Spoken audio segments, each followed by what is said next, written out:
Oh, I was just like totally confused about why I'm even on this tangent. But now I remember I was telling you this is an episode called How to Look Pro Team on Stage. We're not going to talk about clothing.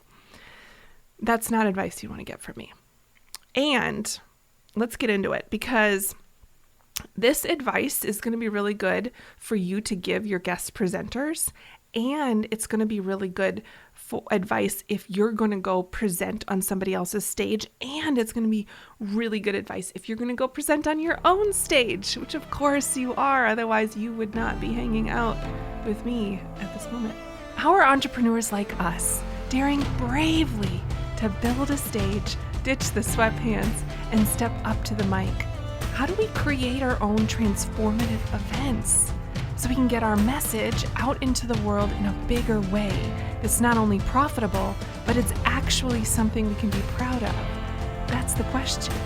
And the answers are inside this podcast. My name is Sarah Pfeiffer.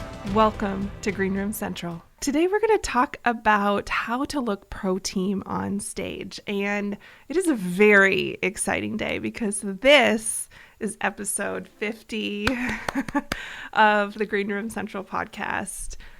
It feels like a huge accomplishment and that I need to celebrate and integrate this win, just like we all need to celebrate and integrate more wins, right? I'm just excited. 50 feels like a big number. So big compared to where I started just a year ago. Anywho, today we're talking about how to look pro team on stage. And this isn't going to be a conversation about what to wear. Oh my goodness, I would not be the person to come to for that. It would all be like, let's go to Lululemon and pick out something that's comfy, right? When I was in college, I spent a semester rowing on the crew team, and super cool sport, like team sport. Like pretty excited about that. It also was very good for my back, like comfy for me to be able to do that type of exercise. And since we're on a tangent right now, I am like lusting after the new Peloton rowing machine and will get that someday soon. I am so excited. But I digress. We're talking about, the reason why I was talking about being on the crew team is because we had this joke. I don't know if it was a joke, but at the end of practice, especially when it was a day when it was really cold, which is probably all of them. I mean, we're on the river at like 5 a.m. in St. Paul, Minnesota in the fall. So it's cold and it's wet and like the sun isn't even up yet. This is just like terrible conditions. And so we would just be wanting to feel cozy, but needing to go back to the dorms and get ready for school because we're in college. And we would say like, oh, today, if it was an especially bad one, we would like weather-wise, we would say, oh my gosh, today is a comfort priority day. Now, I kind of believe that is my mantra every day. Just so I'm being honest here. But the place where I went to college is the University of St. Thomas in St. Paul, Minnesota. People did like dress a little bit nicer for class. I probably wasn't one of them, but I definitely latched on to this idea of today's a comfort priority day. And I was just like totally confused about why I'm even on this tangent. But now I remember I was telling you this is an episode called How to Look Pro Team on Stage. We're not going to talk about clothing. That's not advice you want to get from me. And let's get into it because this advice is going to be really good for you to give your guest presenters. And it's going to be really good for advice if you're going to go present on somebody else's stage. And it's going to be really good advice if you're going to go present on your own stage, which of course you are. Otherwise, you would not be hanging out with me at this moment. So listen up. Number one's my favorite. Like, this is going to endear you to so many people who hold your success in their hands. I want you to show up to the event with a flash drive in your hand. And before you say, Sarah, that's so old school, listen up. The flash drive, the reason why you want to have a flash drive is just so that you are prepared, okay? And if you can put this into a Dropbox in advance, all the things I'm going to tell you to have on this flash drive, even better. Your event team would love for you to have it there 2 weeks in advance. But we all live in the real world and know that that doesn't happen all the time. But if you can have all these assets in a Dropbox, excellent. And I also want you to have them on a flash drive. And I want you to have that flash drive with you. And here's what I want on it. I want you to have your presentation on the flash drive. I bet you saw that one coming. But you know what I also want you to have on that flash drive? You probably didn't see coming. Your brand font files. So you're going to use fancy on-brand fonts in your presentation. And then you're going to go hand off the presentation and someone's going to put it on their computer and run it from the back of the room and play it on the screens for your event. And that computer likely is not going to have your brand fonts loaded. But the person sitting there running it for you will know that this is a thing. And if you have them sitting there so they can just install them super quick, then your presentation looks beautiful. I was at an event recently, and one of the presenters handed me their presentation, and I brought it up and took a look, and it looked really kind of simplistic, not fancy if you're just looking at the font. And I said, is this correct? Like, is this in your brand font? Because it doesn't look to me to be like your brand font. Because I was aware of this person's brand, and they said, oh no, I figured you wouldn't have them, so I just used something like generic. And I want to empower you to look fancy and well put together and use your brand fonts. And so on that flash drive with your presentation, I also want you to have your brand font files. And third thing on that flash drive, I want you to have your walk-on song.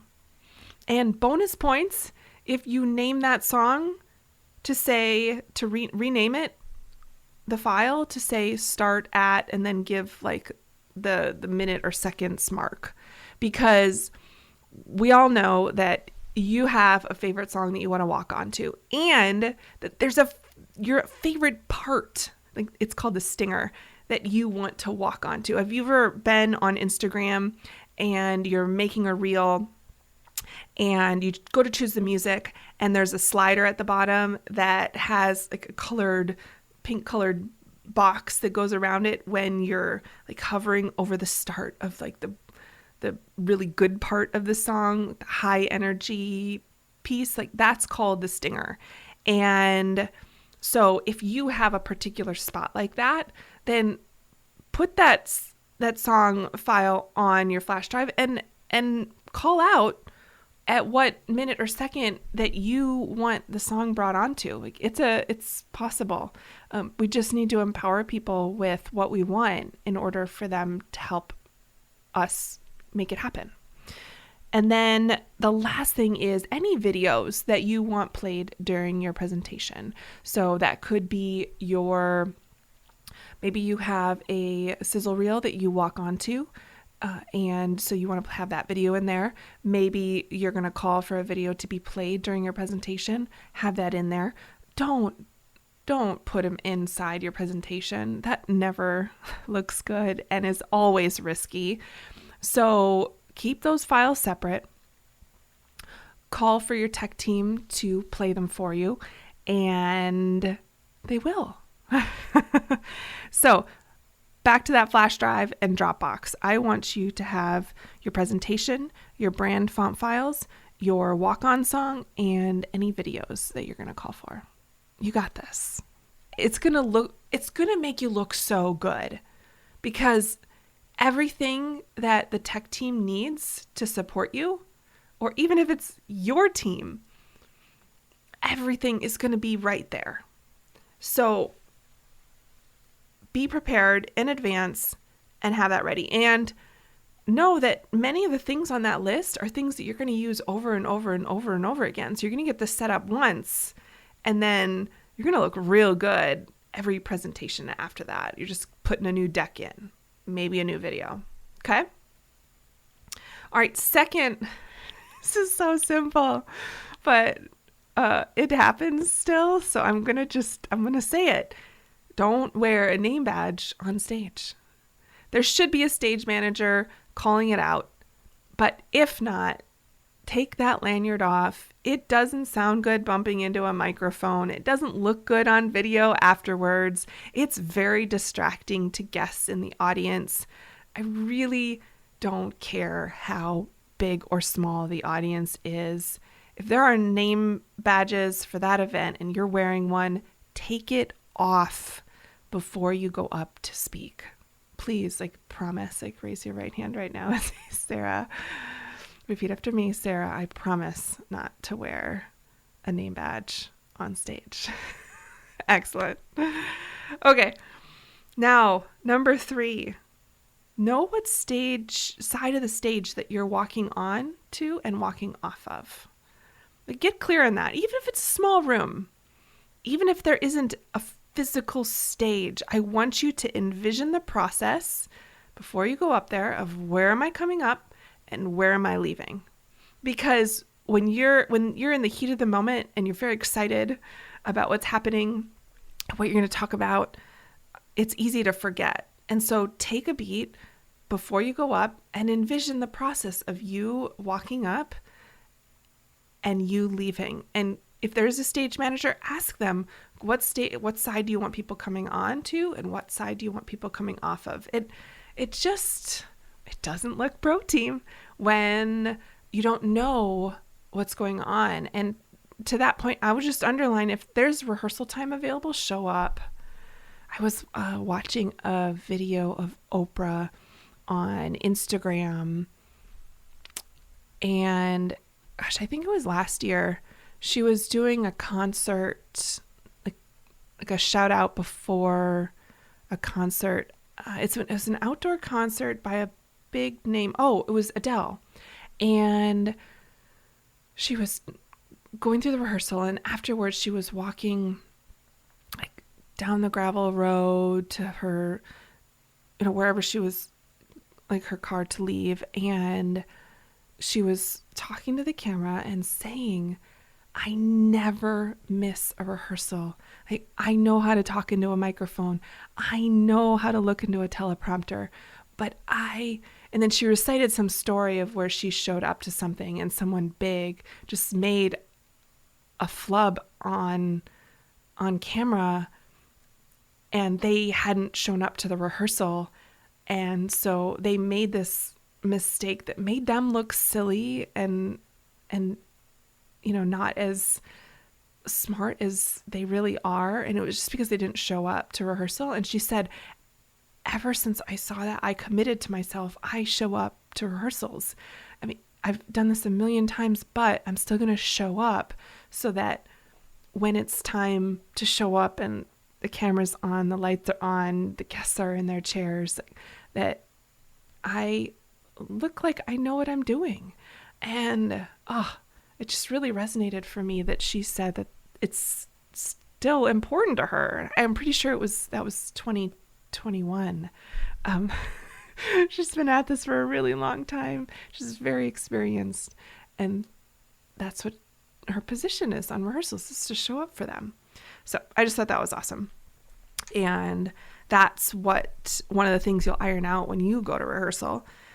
The fourth thing to talk about is know who's introducing you.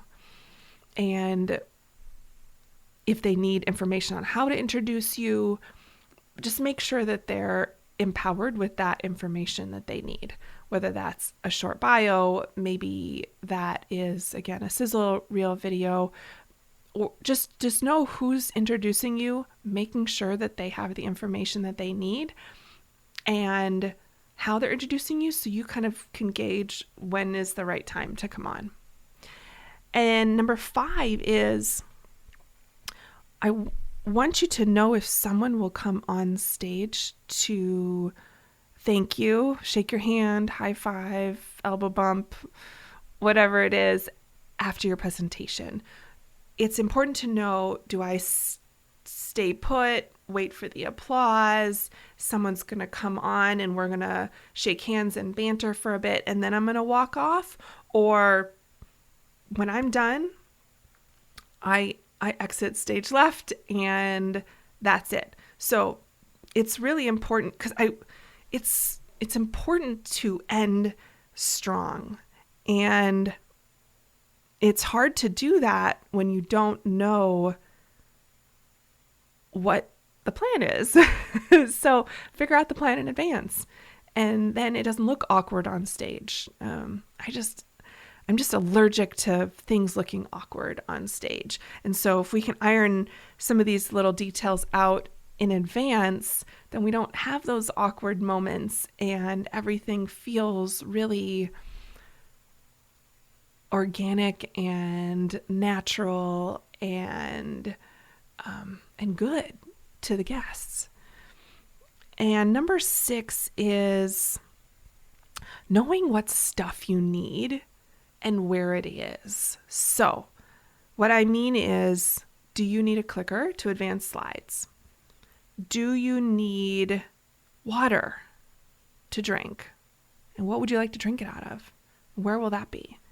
Do you need tissues? Do you need a prop? So what are the things, like tangible touch and feel stuff, that you're going to need at hand? And will there be a highboy table nearby that you can set them on? And when will you do that to make sure that it's there and available for you while you're on stage?